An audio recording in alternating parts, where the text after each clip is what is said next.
साल तक इन्होंने भारत के सनातन की पताका को फहराने का कार्य किया था। बहन और भाइयों, ये बंगाल की ही धरा है जिसने नेताजी सुभाष चंद्र बोस को देश को दिया। और याद करिए, हर भारतवासी गौरव की अनुभूति करता है जब नेताजी का नाम आता है। नेताजी का वो उद्घोष हर भारतीय के लिए सदैव प्रेरणा रहा है और आजादी का अमर मंत्र बना था कि तुम मुझे खून दो, मैं तुम्हें आजादी दूंगा। आज भी हर भारतीय के कानों में गूंजता है। बहनों और भाइयों, इसी बंगाल की धरा ने खुदीराम बोस दिए थे। और याद करना, बंगाल में ही बैरकपुर में मंगल पांडे ने देश की आजादी का प्रथम स्वतंत्र समर की चिंगारी को प्रज्वलित किया था, जो भारत की आजादी का कारण बना था। ये बंगाल की धरा है जिसने एक से एक महापुरुष थे। स्वतंत्र भारत में भी भारत को राष्ट्रगान और राष्ट्रगीत इसी धरा ने दिया है। और मुझे तो आज अत्यंत प्रसन्नता की अनुभूति हो रही है। ये क्षेत्र गुरुदेव रविंद्रनाथ ठाकुर की ठाकुर बाड़ी का क्षेत्र भी पड़ता है। साहित्य के लिए पहले किसी भारतीय को नोबेल प्राइज प्राप्त हुआ, गुरुदेव रविंद्रनाथ ठाकुर की गीतांजलि को यह प्राप्त हुआ था। पूरा भारत गौरवान्वित हुआ था। गुरुदेव रविंद्रनाथ ठाकुर की उस परिसर को, जो हेरिटेज परिसर था, कितना दुखद है, जहां गुरुदेव रविंद्रनाथ ठाकुर की प्रतिमा, उनकी फोटो लगनी चाहिए थी, जहां पर भारत माता की फोटो होनी चाहिए थी, टीएमसी के गुंडों ने जबरन उस पे कब्जा करके ममता दीदी का फोटो लगा दिया। ये भारतीयता का अपमान है, बंगाल की अस्मिता का अपमान है। और यह कृत्य टीएमसी के गुंडे किए थे। बहनों और भाइयों, बंगाल, ये वही बंगाल है जिस बंगाल ने भारत को हर सम विषम परिस्थितियों में संबल दिया। याद करिए, एक समय था जब भारत अपनी आजादी के लिए छटपटा रहा था, तब बंकिम चंद्र चट्टोपाध्याय ने इसी बंगाल की धरा से वंदे मातरम का अमर गान दिया था, जो स्वतंत्र भारत में भारत का राष्ट्रगीत बना। भारत का राष्ट्रगीत, और मेरा मानना है, वंदे मातरम अगर भारत की आजादी का अमर मंत्र बना, कोई कारण नहीं जब वंदे मातरम गीत के 150 वर्ष पूर्ण हो रहे हैं, तो बंगाल को टीएमसी की गुलामी से भी मुक्त होने का एक अवसर आप सबके सामने है। बहन और भाइयों, बंगाल अपनी सस्य श्यामला मातरम, वंदे मातरम की पावन धरा है। यहां पर उर्वरा भूमि, प्रचुर जल संसाधन और प्रतिभाशाली नौजवान, मेहनत कश अन्नदाता किसान, यहां का उद्यमी और यहां का व्यापारी मेहनती है, परिश्रमी है, पुरुषार्थी है। क्या नहीं था बंगाल में? यह देश जब आजाद हुआ था भारत की अर्थव्यवस्था में बंगाल का योगदान सर्वाधिक हुआ करता था। पूरा देश रोजगार के लिए बंगाल की तरफ आता था। नए शोध होते थे, इनोवेशन होते थे, ज्ञान की धरा थी। पहले कांग्रेस ने लूटा, फिर कम्युनिस्टों ने नोचा और 15 वर्षों से टीएमसी के गुंडे बंगाल को कंगाल बनाने के लिए सारे के सारे यत्न कर रहे हैं। बहनों और भाइयों, बंगाल आज बदहाल है।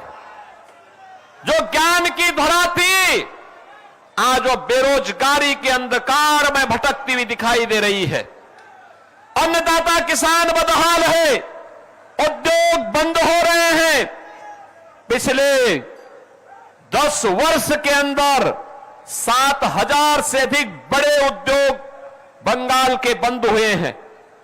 हजारों एमएसएमई यूनिट बंद हो गई है। 30 लाख से अधिक नौजवान यहां बेरोजगार हुआ है। लेकिन टीएमसी है और वो ममता दीदी है कि किसी की सुनने वाली नहीं है। उनके कानों में जू नहीं रेंग रहा है। बुआ भतीजे दोनों बंगाल को पूरी तरह यहां के अस्तित्व को समाप्त करना चाहते हैं। आपने देखा होगा कोलकाता का मेयर क्या बोलता है, कहता उर्दू चलेगी यहां उर्दू। और हम तो आज कहने के लिए आए हैं, बंगाली अस्मिता के साथ कोई माई का लाल खिलवाड़ नहीं कर सकता है, कोई खिलवाड़ नहीं कर सकता है। और इसके लिए जो आज कहते हैं, जो लोग टीएमसी के लोग बंगाली अस्मिता के साथ खिलवाड़ कर रहे हैं, उनको बताने की आवश्यकता है कि बंगाल की पहचान काबा से नहीं है। बंगाल की पहचान तो मां काली बाड़ी से है, मां काली बाड़ी से।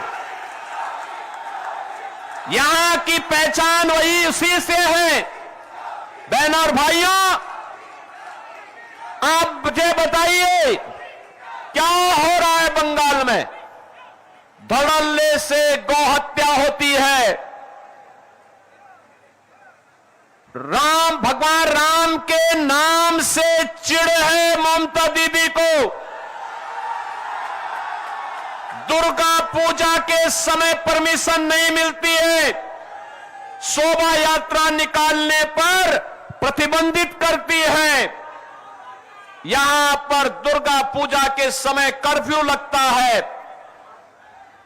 बहन बेटियां सुरक्षित नहीं है, व्यापारी सुरक्षित नहीं है। टीएमसी के गुंडे उनसे गुंडा टैक्स वसूली करते हैं। और इसीलिए मैं कहने के लिए आया हूं, बहनों और भाइयों, जो अराजकता यहां पर देखने को मिल रही है, इसी प्रकार की अराजकता 2017 के पहले यूपी के अंदर भी हुआ करती थी।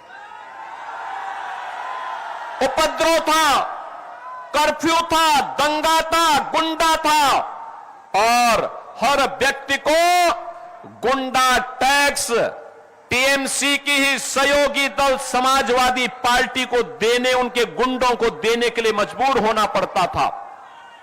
बहनों और भाइयों, यूपी में कोई राम नाम उस समय लेता था तो उस पर डंडे और गोली चलते थे। यूपी में विकास ठप था, ऐसे अंधकार था। और आज यूपी में आप जाइए, यूपी उपद्रव नहीं है। आज यूपी में उपद्रव नहीं है, उत्सव है, उत्सव। कहीं रामनवमी का उत्सव, कहीं श्री कृष्ण जन्मोत्सव का उत्सव, कहीं पर कांवड़ यात्रा का उत्सव, कहीं दुर्गा पूजा का उत्सव, कहीं सरस्वती पूजन का उत्सव है। आज यूपी के अंदर अराजकता नहीं है। आज तो उत्तर प्रदेश के अंदर राम राज्य की एक नए युग में उत्तर प्रदेश के लोग जी रहे हैं। आज वहां पे कर्फ्यू नहीं है, दंगा भी नहीं है। नो कर्फ्यू नो दंगा, यूपी में है सब चंगा। यूपी में सब शांति है। माफिया समाप्त, गुंडा समाप्त,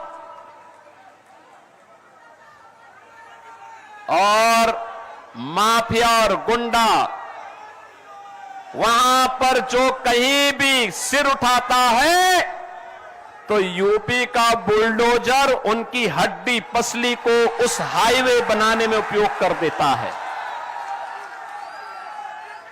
जितना भी वहां के माफियाओं ने कांग्रेस और समाजवादी पार्टी की सरकार के समय में सरकारी संपत्तियों पर कब्जा किया था, गरीबों की संपत्ति को, व्यापारियों की संपत्ति को कब्जा किया था, व्यापारियों की संपत्ति व्यापारियों को, गरीब की संपत्ति गरीब को, और सरकारी भूमि सरकार को, और माफिया के द्वारा स्वयं अर्जित की गई भूमि पर फिर गरीबों के लिए आवास बनाने का काम यूपी के अंदर हुआ है। अब वहां पे कोई गौ हत्या नहीं करता है। उत्तर प्रदेश में एक ही उद्घोष है, न गौ माता को कटने देंगे और न ही हिंदुओं को बंटने देंगे। बहनों और भाइयों, आज उत्तर प्रदेश राम राज्य के नए युग में जा रहा है। आप जाइए अयोध्या में, आप जाइए मथुरा वृंदावन में, आप जाइए काशी में, और आपने देखा होगा गत वर्ष प्रयागराज महाकुंभ में पूरी दुनिया आई थी। ये है भारत की विरासत के प्रति सम्मान का भाव, और ये तभी होता है जब डबल इंजन की भाजपा की सरकार होती है। याद करिए, हमने अयोध्या को, काशी को, मथुरा को, प्रयागराज को संवारा है, सजाया है, और बंगाल में गुरुदेव रविंद्रनाथ ठाकुर के पैतृक पुश्तैनी प्रॉपर्टी पर टीएमसी के गुंडे कब्जा कर रहे हैं। यूपी में कोई कब्जा नहीं कर सकता। यूपी में कब्जा करेगा तो उसे मालूम है उस गुंडे और माफिया को कि उसकी 7 पुश्त की पूरी प्रॉपर्टी को सरकार ले लेगी और फिर उसको गरीबों का आवास बना देगी। और इसीलिए बहनों और भाइयों, मैं आप सबसे कहने के लिए आया हूं, आज आपके पास अवसर है। अभी कल पहले चरण के चुनाव होने हैं, और जो मैंने बंगाल के अंदर बहार देखी है वर्तमान में, जो उत्साह देखा है, परिवर्तन के प्रति जो एक लोगों के मन में एक हृदय की उद्गार देखने को मिला है, मैं कह सकता हूं पहले चरण के होने वाले चुनाव में 80% सीटें भारतीय जनता पार्टी जीतने जा रही है।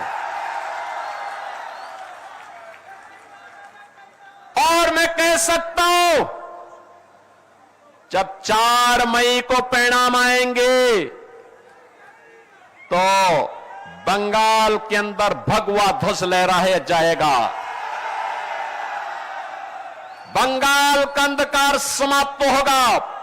बंगाल फिर से सोनार बांग्ला बन करके अपनी इस पहचान को आगे बढ़ाएगा। और इसीलिए आज मैं आप सबसे आह्वान करने के लिए आया हूं, बहनों और भाइयों, ये बड़ा बाजार क्षेत्र बंगाल का सबसे समृद्धतम और पुराने व्यापारिक केंद्र के रूप में क्षेत्र जाना जाता है।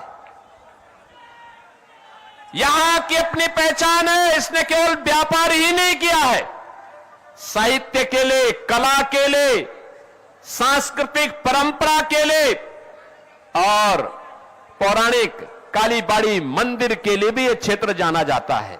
और इसीलिए आज मैं आप सबको आह्वान करने के लिए आया हूं कि बहनों और भाइयों, हमें बंगाल की अस्मिता को बचाना है। बंगाल के अंदर जो वर्तमान में यहां पे कठमुल्लापन को बढ़ावा देने का कार्य हो रहा है, इसको रोकना होगा, हर हाल में रोकना होगा। और इसको रोकने के लिए आपके पास भारत के लोकतंत्र ने जो ताकत दी है, इस ताकत का इस्तेमाल करिए, इस ताकत का सही इस्तेमाल करिए। याद करिए, इसी बंगाल की धरा पर डॉक्टर श्यामा प्रसाद मुखर्जी का जन्म हुआ था और डॉक्टर श्यामा प्रसाद मुखर्जी ने आजाद भारत में एक नारा दिया था, एक देश में दो प्रधान, दो विधान, दो निशान नहीं चलेंगे, नहीं चलेंगे।